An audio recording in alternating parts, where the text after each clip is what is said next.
In this video, I'll show you how to make Wix website mobile friendly. In order to do that, head over and click on this mobile option in order to see your actual Wix website into the mobile view. In that way, you can actually adjust some things, remove some things, resize some things in order to make this much more mobile friendly. So it may take some time to load, so just wait for it. So now we have our website right here. So what you can do is if you can see something that is actually out of scale, you can head over and click on them and then you can hide them or resize them.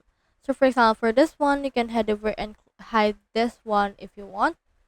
Now you can also just delete some elements. So for example, let's delete this wish list right here and then let's expand the actual search right there. So let's click on the search right here and then let's position it and resize it in order to occupy the whole screen. Now you can scroll down right here and if you see some discrepancies like this blank white page, you can click on that and then resize it in order to adjust the height. Now from in there you can also just click on the text if you want.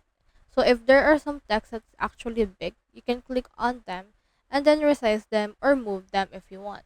So for example, let's resize it and then just scroll down and then just do it on everything that you can see right here onto your mobile screen.